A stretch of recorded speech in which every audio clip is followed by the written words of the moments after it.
Hi అండి, అందరికీ నమస్కారం. Welcome back to my channel knowledge transfer. So ఈరోజు ఈ వీడియోలో మనము వేర్ అండ్ హ్యావింగ్ క్లాజెస్ని సీక్వెల్లో ఎలా యూస్ చేస్తాము అండ్ వాటి మధ్య డిఫరెన్స్ ఏంటి అనేది చూడబోతున్నాం అనమాట. సో నేను మీకు ఫస్ట్ ఒక సినారియోని ఇచ్చి ఆ సినారియోని ఎక్స్ప్లెయిన్ చేస్తూ ఆ సినారియో ద్వారా మనము క్వెరీలో వేర్ అండ్ హ్యావింగ్ ఎలా వస్తాయి అనేది చూపించబోతున్నాను అనమాట.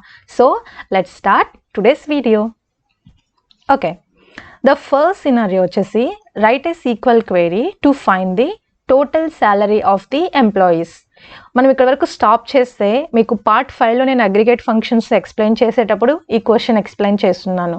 సో సింప్లీ మనకి ఎంప్లాయీ టేబుల్లో ఉన్నటువంటి ఎంప్లాయీస్ అందరి యొక్క టోటల్ సాలరీ కావాలి అంటే ఏం చేస్తున్నాము, సింప్లీ మనము సమ్ అండ్ అగ్రిగేట్ ఫంక్షన్ని పర్ఫామ్ చేస్తున్నాము అండ్ అవుట్కమ్ ఏమొచ్చింది, మనకి ఒక సింగిల్ వాల్యూ వచ్చింది. బట్ ఇక్కడ ఎక్స్ట్రా ఏం మెన్షన్ చేశారు, వాళ్ళకి హూస్ కమిషన్ ఈజ్ నల్. మనం తీసుకునే ఆ ఎంప్లాయీస్ ఎవరైతే ఉన్నారో వాళ్ళ కమిషన్ అనేది నల్ వాల్యూ అయి ఉండాలి. అలాంటి వాళ్ళనే మనము ఫిల్టర్ అవుట్ చేసి వాళ్ళ యొక్క టోటల్ సాలరీ ఫైండ్ అవుట్ చేయాలి. అండ్ ఎక్స్ట్రా ఏంటి, ఫర్ ఈచ్ ఆక్యుపేషన్, అండ్ అది కూడా ఈచ్ ఆక్యుపేషన్కి మనము అగ్రిగేట్ ఫంక్షన్ని పర్ఫామ్ చేయాలి. సో పార్ట్ 6లో ఏం చేసాము, సింపుల్గా మనము SQL query to find the total salary of the employees for each occupation రాసాము. అంటే సింపుల్గా ఈచ్ ఆక్యుపేషన్కి టోటల్ సాలరీ ఎలా ఉంది అనేది చూసాము. బట్ ఇక్కడ ఎక్స్ట్రా కండిషన్ ఏంటి, వాళ్ళ యొక్క కమిషన్ అనేది నల్ అయి ఉండాలి అనేది మనకు వచ్చినటువంటి కండిషన్. సో మనము క్వశ్చన్లో ఫస్ట్ థింగ్ ఏం చేయాలి, ఎంటైర్ ఎంప్లాయీ టేబుల్ని తీసుకోవాలి. దెన్ కమిషన్ ఈజ్ నల్ అన్నారు కాబట్టి ఆ రికార్డ్స్ అన్ని ఫిల్టర్ అవుట్ చేస్తాం. కమిషన్ ఈజ్ నల్ అయితే ఏవేవి ఉన్నాయో వాటన్నిటిని ఫిల్టర్ అవుట్ చేస్తాం. ఆ పర్టికులర్ రికార్డ్స్కి టోటల్ సాలరీ కనుక్కోవాలి కదా. సో మనకి ఇంట్రెస్టెడ్ ఫీల్డ్స్ ఏంటి, కమిషన్ నల్ అయిన రికార్డ్స్ ఏవైతే ఉన్నాయో ఆ రికార్డ్స్లో ఆక్యుపేషన్ కావాలి, శాలరీ కావాలి. సో ఆక్యుపేషన్ శాలరీ నేను బయటకి తీసుకొచ్చేస్తా ఆ 2 కాలమ్స్ని. సో ఆ 2 కాలమ్స్ మీద మళ్ళీ మనం ఏం చేయాలి, ఫర్ ఈచ్ ఆక్యుపేషన్ అన్నాడు కాబట్టి ఈచ్ ఆక్యుపేషన్ మనము గ్రూపులుగా డివైడ్ చేయాలి. గ్రూపులుగా డివైడ్ చేశాక ఆ గ్రూప్స్ మీద మనము అగ్రిగేట్ ఫంక్షన్ని పర్ఫామ్ చేయాలి.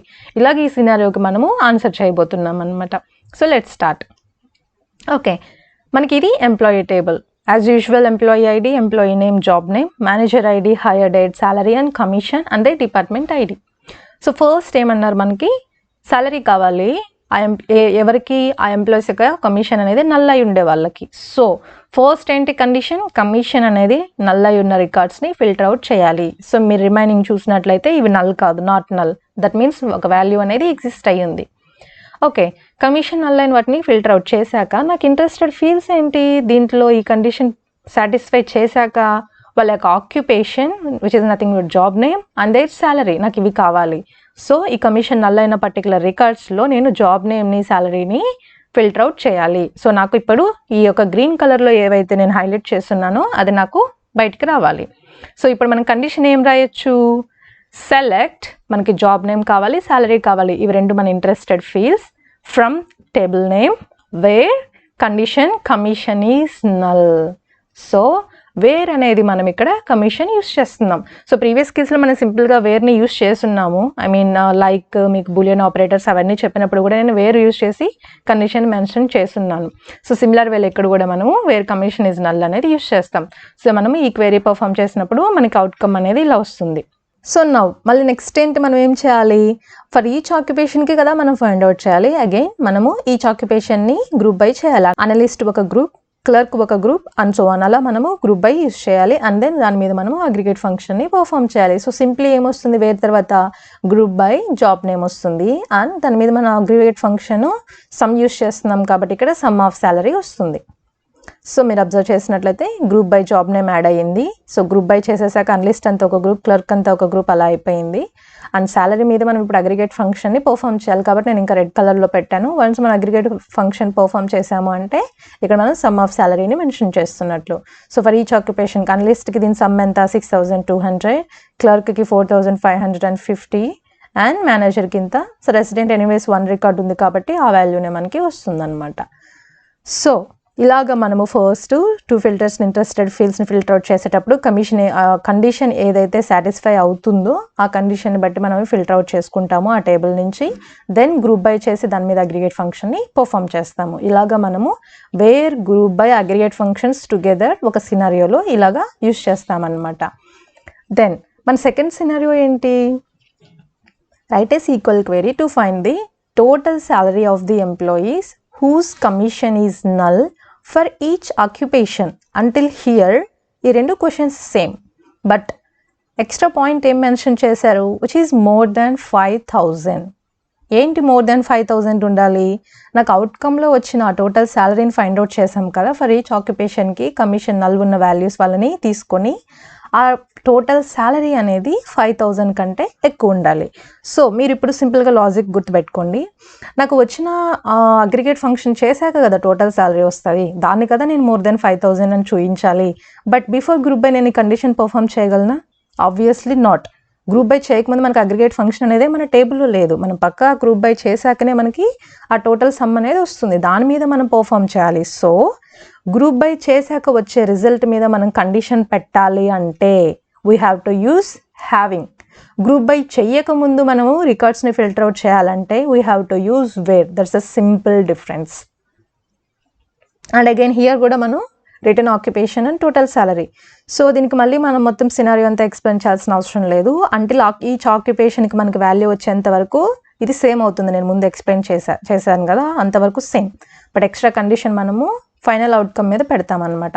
సో ఇందాక మనం గ్రూప్ బై వరకు రాసాము simply. So job name sum of salary from employee where commission is null, group by job name. But దీనికి రిజల్ట్ ఇంతవరకు మీరు స్టాప్ చేస్తే, బిఫోర్ హ్యావింగ్ వరకు మీరు క్వెరీని రన్ చేస్తే this is our outcome. But నేను వన్స్ హ్యావింగ్ పెట్టాక, ఇక్కడ హ్యావింగ్ పెట్టేటప్పుడు నేను ఏదైతే అగ్రిగేట్ ఫంక్షన్ ఇక్కడ పర్ఫామ్ చేస్తున్నానో సేమ్ అది ఇక్కడ మనం మెన్షన్ చేస్తాము, బికాస్ దాని మీద మనం కండిషన్ పెడుతున్నాం కాబట్టి. So having some of salary is greater than 5,000. 5,000 కంటే ఎక్కువ ఉండాలి. సో మీరు ఇక్కడ చూసినట్లయితే క్లర్క్కి 4,550 ఉంది. ఇది మన కండిషన్ని సాటిస్ఫై చేయట్లేదు కాబట్టి ఇది ఫిల్టర్ అవుట్ అయిపోయి మనకు అవుట్కమ్లో ఈ 3 రికార్డ్స్ అనేవి వస్తాయి అన్నమాట. సో మీరు చూసారా ఇప్పుడు వేర్కి హ్యావింగ్కి మధ్య డిఫరెన్స్. బిఫోర్ గ్రూప్ బై, మనం గ్రూప్ బై చేయకముందు రికార్డ్స్ని ఫిల్టర్ అవుట్ చేయాలి అంటే మనము కండిషన్ వేర్లో పెడతాము. ఆఫ్టర్ గ్రూప్ బై చేశాక వచ్చే రిజల్ట్ మీద మనం కండిషన్ పెట్టాలి అంటే హ్యావింగ్ని యూజ్ చేస్తాము. సో మీరు సినారియోని క్లియర్గా అర్థం చేసుకున్నప్పుడు మనం గ్రూప్ బై చేయకముందు కండిషన్ పెట్టాడా, గ్రూప్ బై చేశాక కండిషన్ పెట్టాడా అనేది మీకు అర్థమవుతుంది. అప్పుడు మీరు దానికి అనుగుణంగా కండిషన్ని యూజ్ చేయొచ్చు అనమాట. సో టు సమ్మరైజ్ మనం సింటాక్స్ని చూసినట్లయితే select column 1, more than 1 column కూడా ఉండొచ్చు. నేను ఈ సినారియోలో ఒక కాలమ్ తీసుకున్నాను కాబట్టి దాన్ని బట్టి నేను మీకు సింటాక్స్ చూపిస్తున్నాను. అండ్ అగ్రిగేట్ ఫంక్షన్ని పర్ఫామ్ చేస్తున్నాం and another column 2 from table name where condition పెట్టాము. గ్రూప్ బై కాలమ్ 1, ఇక్కడ గ్రూప్ బైలో ఏ కాలమ్స్ అయితే ఉంటాయో సేమ్ కాలమ్ సెలెక్ట్లో ఉండాలి. ఎక్స్ట్రా ఏదన్నా ఉంది అంటే అది అగ్రిగేట్ ఫంక్షన్ని పర్ఫామ్ చేసే కాలమ్ ఉంటుందన్నమాట. And then having condition and group by outcome. So ఇక్కడ నేను కావాలని ఇది మెన్షన్ చేశాను, గ్రూప్ బై చేశాక వచ్చే అవుట్కమ్ మీద కండిషన్ అనమాట ఈ హ్యావింగ్ అనేది. నౌ మన సినారియోలో ఏం యూజ్ చేసాం? Select job name sum of salary from employee where commission is null, group by job name having some of salary greater than 5,000. So ఇది మనం యూజ్ చేసాం. Okay, explanation is fine. మనకి ఇప్పుడు వేర్కి హ్యావింగ్కి మధ్య డిఫరెన్స్ ఏంటి క్లియర్గా అర్థమైంది కదా. సింపుల్గా ఒకసారి దీన్ని మనము SQL Server Management Studioలో రన్ చేసి రిజల్ట్ చూద్దాము. సో ఫస్ట్ మనము డేటాబేస్కి కనెక్ట్ అవ్వాలి.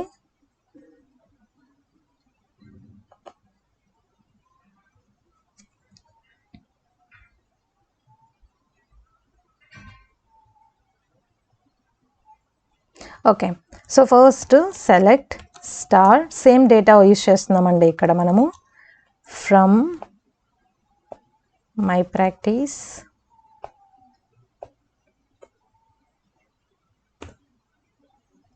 సో సేమ్ అదే డేటా వచ్చింది కదా. ఇందాక నేను మీకు చెప్పినట్లు సెలెక్ట్, నాకు ఫస్ట్ జాబ్ నేమ్ కమా వాళ్ళ యొక్క శాలరీ కావాలి. అండ్ కండిషన్ ఏంటి, మనము కమిషన్ ఈజ్ నల్ అని ఇచ్చాము. అప్పుడు ఏమొచ్చిందో చూద్దాం.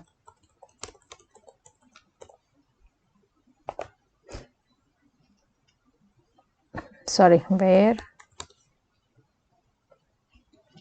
సో చూసారా, సింప్లీ నాకు జాబ్ నేమ్ శాలరీ వచ్చింది. అండ్ ఇక్కడ సేల్స్ పర్సన్స్ ఎవరిదైతే నల్ వాల్యూ లేకుండా కొన్ని వాల్యూస్ ఎగ్జిస్ట్ అయినాయి అవన్నీ ఫిల్టర్ అవుట్ అయిపోయాయి. సో సేమ్ మనకు అవుట్కమ్ వచ్చింది దాంట్లో చూపించినట్లు. సో ఇది అయిపోయాక నేను ఏం చేశాను, గ్రూప్ బై జాబ్ నేమ్. ఇది ఎగ్జిక్యూట్ చేస్తే మనకి ఎర్రర్ వస్తుంది. ఎందుకు వస్తుంది? ఇక్కడ నేను జాబ్ నేమ్ గ్రూప్ బైలో మెన్షన్ చేశాను, బట్ సెలెక్ట్లో జాబ్ నేమ్తో పాటు శాలరీ ఎక్స్ట్రా మెన్షన్ చేశాను. అలా మనం ఎక్స్ట్రా కాలమ్స్ మెన్షన్ చేస్తే మనకి ఎర్రర్ వస్తుంది. బట్ ఎర్రర్ రాకుండా ఉండాలంటే ఈ అనదర్ కాలం ఏదైతే ఉందో దాని మీద అగ్రిగేట్ ఫంక్షన్ని పర్ఫామ్ చేస్తే అప్పుడు మనకి ఎర్రర్ రాదు. మనకి ఇక్కడ ఏం కావాలి? సమ్ ఆఫ్ శాలరీ కదా. సో ఇప్పుడు మనకి ఎర్రర్ రాదనమాట. సో మీరు చూసినట్లయితే జాబ్ నేమ్ వచ్చింది అండ్ వాళ్ళ యొక్క శాలరీస్ వచ్చాయి, ఈచ్ 1 శాలరీ వచ్చింది. బట్ మనం హ్యావింగ్లో ఏం చేసాము? అగైన్ ఆ వచ్చిన రిజల్ట్లో కూడా ఫిల్టర్ చేసాం. సమ్ ఆఫ్ శాలరీ ఏమైంది? గ్రేటర్ దాన్ 5000 ఉండాలి అని కండిషన్ పెట్టాం. సో ఇప్పుడు ఏమవుతుంది? క్లర్క్ అనేది మనకి ఫిల్టర్ అవుట్ అయిపోయి రిమైనింగ్ 3 రికార్డ్స్ వస్తాయి. సో చూసారా? ఇది ఈ వీడియోలో నేను మీకు ఎక్స్ప్లెయిన్ చేసిన concept difference between where and having మీకు క్లియర్గా అర్థమైంది అనుకుంటున్నాను. ఈ వీడియో కనుక మీకు హెల్ప్ అయింది అనుకుంటే లైక్ చేయండి, షేర్ చేయండి అండ్ సబ్స్క్రైబ్ చేసుకోండి. See you in the next video. Thank you. Bye.